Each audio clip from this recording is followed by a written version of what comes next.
Hey guys, Justin Linder here again, Linder Power Systems, lpsfab.com. Don't have a whole lot going on today, just running one machine, so it's not too awful noisy in here. So I figured I'd take this opportunity to kind of show you guys around the shop a little bit, show you how I've got it set up, some of the different equipment I have, you know, things like that. So, like I said in some of my other videos, this shop was unfinished when I got it.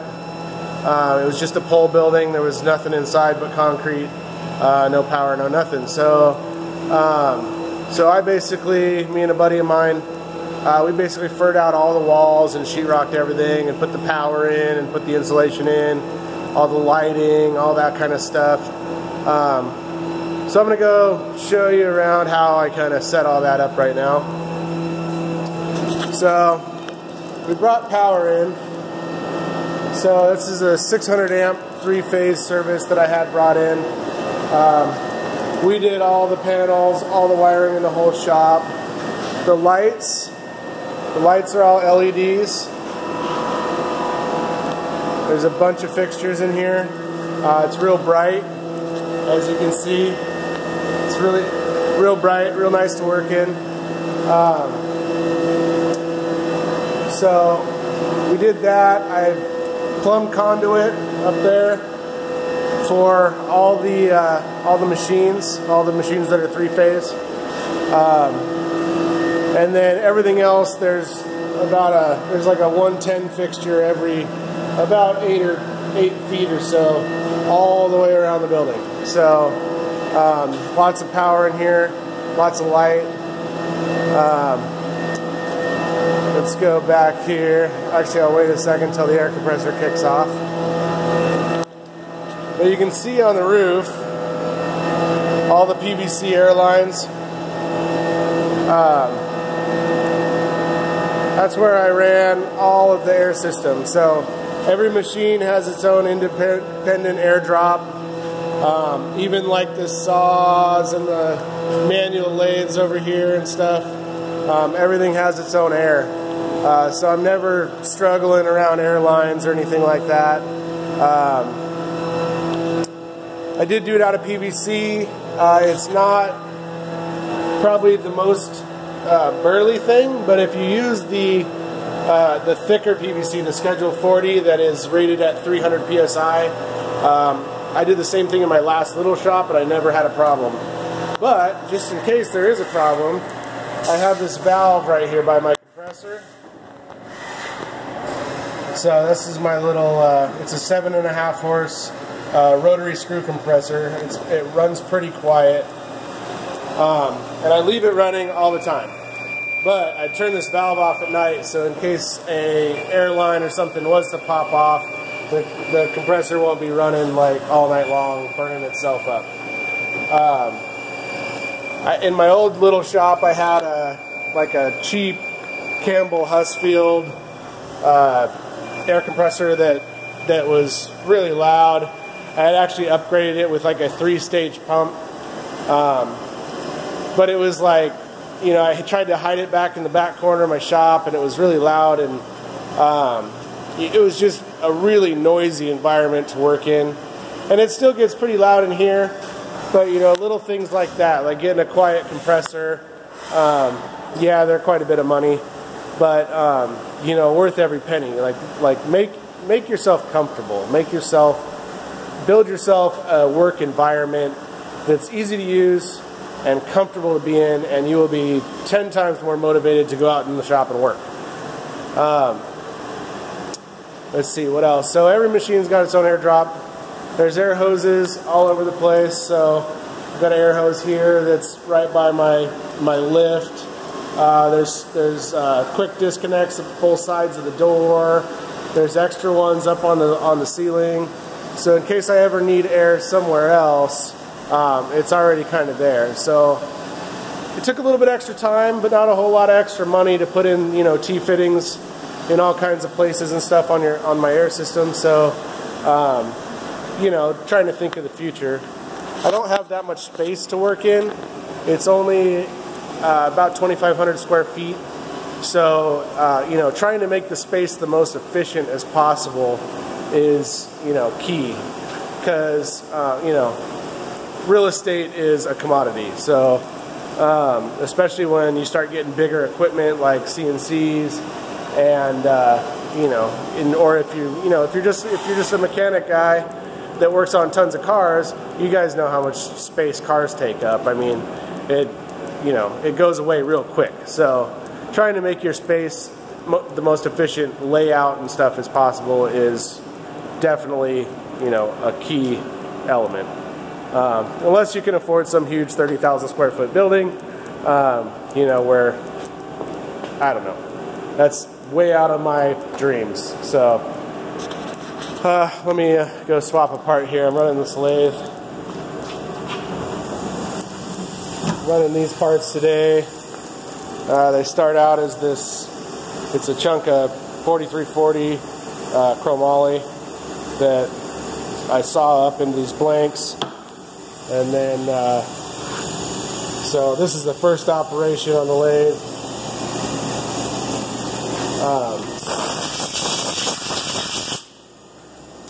And then I'll flip it.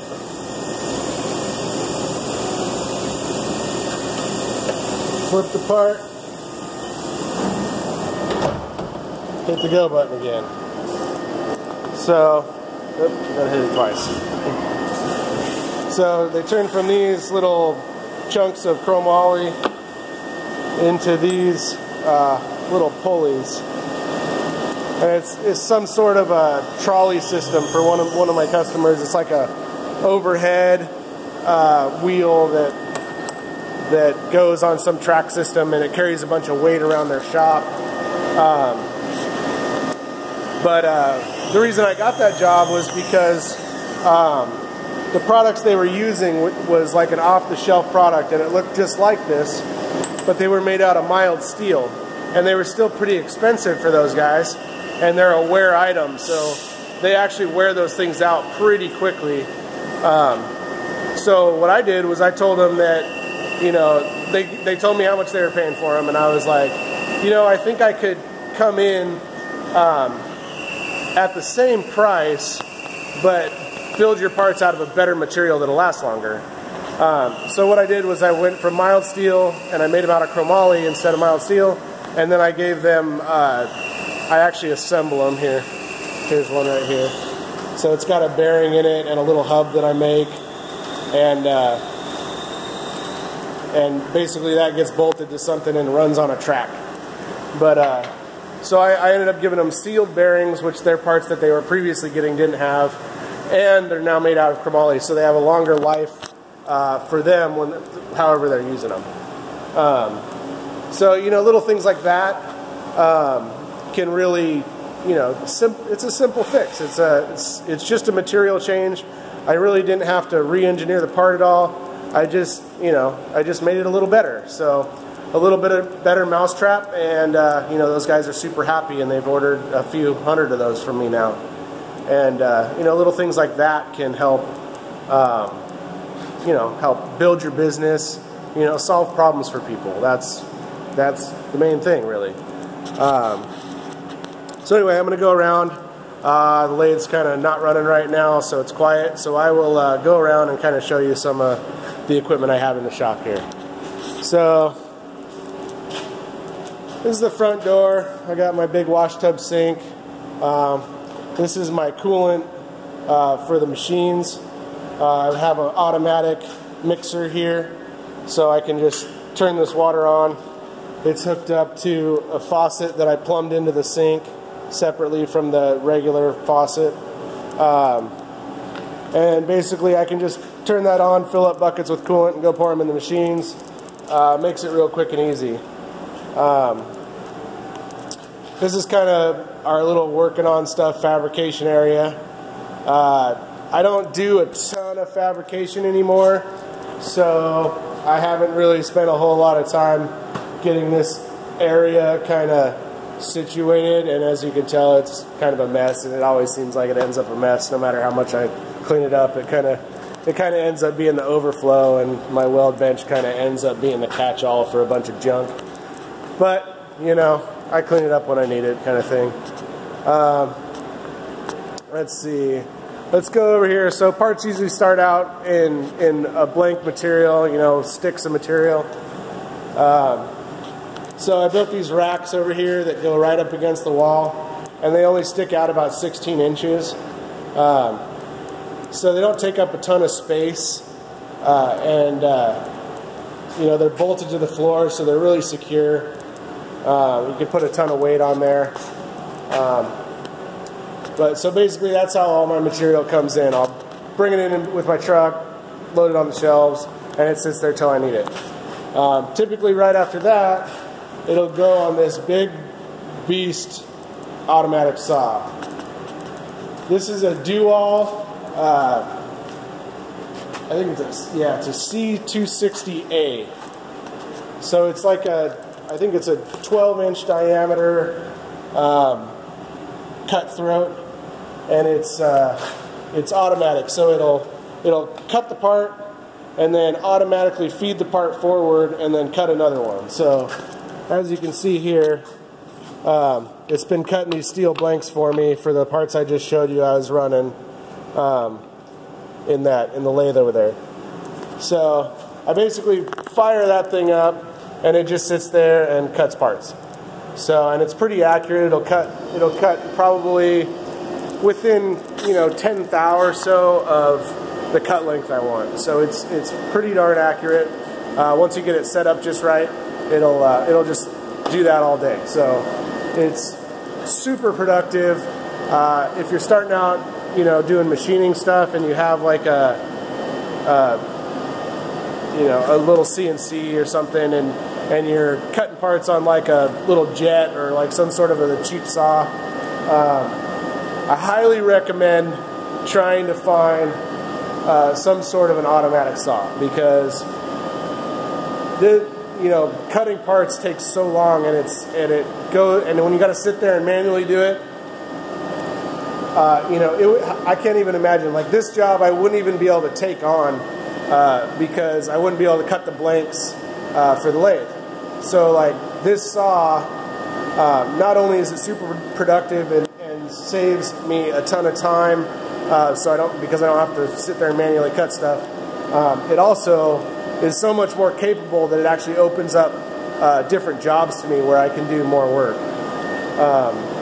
So highly recommend trying to find something like that. They're pretty expensive, but I think I paid $7,500 for this one at auction, and I had to do a little bit of work to it, but it was pretty much ready to go. So it's been totally awesome, and probably one of the most productive things in the shop. So highly recommended. This is my little manual Ellis that I've had for years and years. I had it at my old shop, and it basically has been my production saw up until the time I got the big blue saw. And it, in my opinion, is probably the best general fabrication saw you can buy. I've used some of the cheaper ones, some of the Jets and Baileys and stuff like that, and I know a lot of guys out there have them, and they work pretty good. But these Ellis saws, if you're doing like fabrication of headers or anything like that, it's like night and day a better saw. The main things is that this whole saw miters. So you can kind of see right here, it's got this track around here that this whole saw can miter on, and you can see all the different angles of cut that I've cut on this base plate here. But the whole thing miters, and it'll miter in both directions, and the vise will actually, you can loosen it up underneath, and it'll actually slide to either side of the saw, so you can miter both directions. And then it's also a pressure vise. So you lock your part in and you pull this handle down, and it basically pushes the vise against it. So, depending on how you clamp stuff, this thing can clamp some really oddball shapes and sizes, and you can use some blocks and stuff in there to get it hold better. But I've been able to cut some crazy stuff on this thing. So if you're looking for a saw, I highly recommend looking for an Ellis if you're doing kind of general fabrication. If you're just cutting parts and you can't afford a big automatic saw, I would recommend trying to find one of the kind of general purpose bandsaws, but get one that has coolant, because coolant will help, especially on aluminum. It'll help like the chips not load up in the blade, and your blade life will go way up. And then like stainless steels and stuff like that, a lot of the saws don't actually go slow enough speed-wise to cut that stuff without, you know, like at the end of the cut, it'll try to work hard in the material, and that'll really lessen your blade life too. So coolant is a huge advantage if you're doing any kind of production cutting, you know, on a manual saw. This is my little manual area. I've got this little manual mill and this manual lathe. Both of them have DROs. I think the DROs are also a must-have, lifesaver, and actually the one on this mill is it was like a $400 Chinese DRO, and I've had it for probably 7 or 8 years. And I have had to replace the back scale once, and it was after I moved the machine, so I probably messed it up. You know, a $400 DRO has lasted me almost a decade now, and it's been, you know, it's a lifesaver. To do that, to do all your indexing and stuff manually, just using the dials on the axes is so much harder than having a DRO. Because you can just go to a number and all that. But, I mean, you guys will figure that stuff out if you're working on it. Same with the lathe. I actually got this lathe at auction too. It's a pretty big guy. I think it's a 16 by 50, I guess 40, 16 by 40. It's awesome. 8-inch chuck. It's a nice lathe. You can see how I set up kind of some of my tooling here. So I have all my tool holders on the backing plate that I built just out of wood. All my collets for the collet nose. Everything's just right there where I need it. You know, little things like that can make your life way more efficient. You know, you're not looking for tools all the time. It's all right there. I have all my manual tooling in this little red toolbox right here. All the stuff that I don't really care about, as far as, you know, I don't use a lot of carbide and stuff on my manuals, just because, you know, you kind of blow through that stuff. They're not super rigid, so I prefer to use high-speed steel. I do use carbide tipped inserts on the lathe, you know, the mill I usually use like high-speed steel end mills and stuff like that. Let's see, what else? This big green saw is a Powermatic vertical bandsaw. I got that for a hell of a deal. A buddy of mine goes to all like the public auctions for schools and some of the government facilities around here and stuff. And he picked me up that saw for $300, and I don't think you could probably buy that for less than $1,500. So it was a super good deal. Always watching out for deals like that. I did upgrade the guides on it. I spent a few $100 and upgraded to these bearinged guides, upper and lower. I don't know if you can see that. But that was a huge upgrade because it just had like the friction guides on it before. And they're kind of wore out, and these saws are kind of getting hard to find parts for. So I was able to find those online. There was a company out there, I can't remember the name of them, but they made them. And it was a pretty easy upgrade, so totally worth it. Let's see, what else? So you can see the mills back here in the lathe. This is kind of the CNC area. It's kind of the whole back of the shop. Let's see, so the lathe I was just working on, it's a Haas DS30 SSY. So it's dual spindle. 30 kind of generalizes the size of it. They're 8-inch chucks. It's actually a dual chuck machine. So you have the front chuck here, and then you have a sub spindle chuck back there. And then, of course, the turret. It's a 24 tool turret with live tooling. The lathe also has a Y-axis. So most lathes only do X and Z, and you're counting on the part rotating to turn the part, and that's basically all they can do. This lathe actually can act like a mill. It has live tooling. I don't know if you guys can see that, but that one up there is a live end mill. Some of these other ones that's for the Z-axis. Some of these others are X-axis live tools. And those can actually mill the part. So the part will be stationary, and this chuck is actually an axis, so it can rotate to a given angle, and then you can actually lock it and then mill across and do like mill work in the lathe. So that's actually how I'm doing these parts. Like, if you look at the bore here, it's a flat bottom hole. And I didn't have any flat bottom spade drills or anything like that. So what I did was I just went in and I interpolate the hole with an end mill to get the flat bottom, and then I go finish it with a boring bar because it's a bearing bore and it's pretty accurate, or it needs to be pretty accurate. So I'll go finish it with a boring bar. But in order to get the general flat bottom hole, I just use an end mill instead of having to use a spade drill or buy tooling that I didn't have. So anyway, that's that machine. Dual spindle. The rear spindle actually comes forward, and it actually has indexing, so it can go to positions and lock. And I can, if I bought the right tooling, I could actually do milling on the backside too. But I haven't needed to do that yet.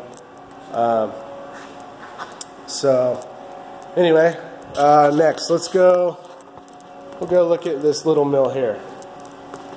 So this is my smallest mill. It's only a 30 taper. It takes little baby tools. They look like this. So it's a little automatic tool changer. It holds 20 tools.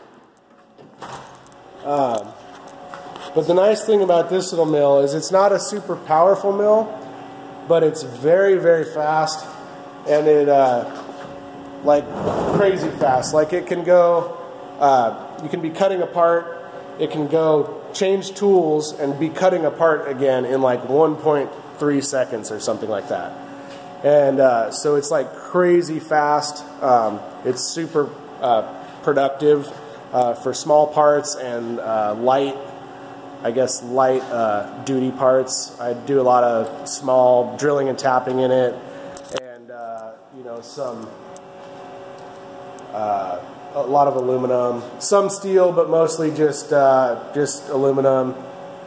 Stuff that doesn't make a lot of chips because it doesn't have real good. I don't have the chip conveyors for it, so it doesn't have real good chip excavation. So I kind of got to make do. And it doesn't have a lot of power and rigidity, so it's not real good at cutting steel and stuff anyway. But it's really fast for small parts that you need to do quickly, because it's crazy fast, and it holds 20 tools, and it's really good for what it works for. And that was one of the machines I bought at auction, and I got it for such a steal that I couldn't pass it up. So this is probably my favorite mill that I own. It's a VF2 SSYT. So VF2 is kind of their standard 2 model. SS means super speed, so it's a little faster than the standard model. And then the YT means that it has extra Y travel. So the axis that goes forward and back actually has 4 more inches of travel than the standard mill.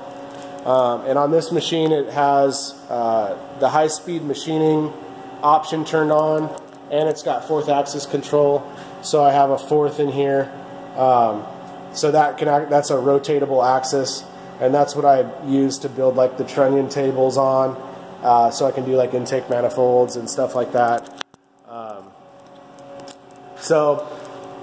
That's probably my favorite mill. It's 12,000 RPMs, 1,400 inches a minute rapids, and then it's got the fourth and the high-speed machining. So it's probably the most useful one I've got. This mill is actually a few months newer than that one. So this one actually it's just a standard VF2 SS, so super speed but standard travel. But it doesn't have high-speed machining turned on. It does have fourth axis control on it, but I don't have a fourth for it. But it has like the greased ways instead of the oiled ways,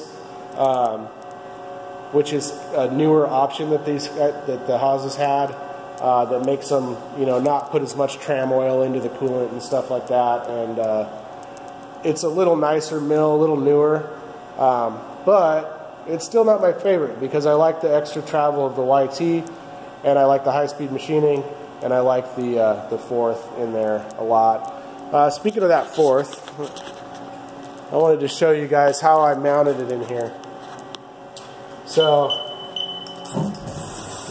if you look closely here, I built this kind of mount for it. I didn't want to use up a lot of the table space for the fourth axis because I knew I would mostly be using it for the trunnion table. So I didn't really need to have it out on the table where the spindle can get right to it. It can still get pretty close.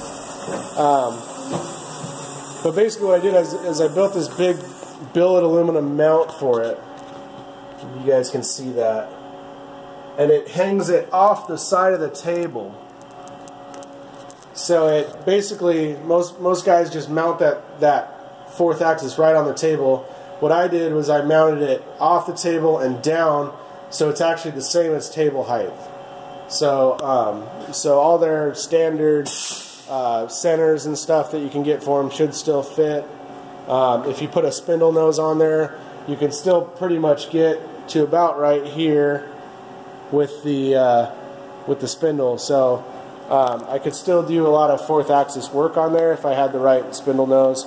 But like I said, I mostly use it for the trunnion table for doing intake manifold stuff. And that's all stuff I built. I try to, you know, a lot of these machine tools are super expensive. So like I built this kind of my own center, uses like a Volkswagen wheel bearing in there, and that just mounts to the table, and you dial it in, and then you can put your trunnion table across it, build different trunnion tables, stuff like that. You know, build everything you can. If you can't afford to go pay $6,000 or whatever it costs for a trunnion table, just build it. I mean, it doesn't cost anything but time. So, like I said in some of my other videos, I got HVAC up here, split units. I've got 3 of them in here that are 2.5 tons each. They've never had an issue. Even in the middle of summer with all the machines running in here, it's like 69 degrees. So, super comfortable, super awesome. Let's see. This is my tubing bender that I have for doing roll cage stuff and chassis stuff. It's a JD squared. I think it's a Model 4. Yeah, Model 4. And it's got the air over hydraulic on it. And pretty nice unit.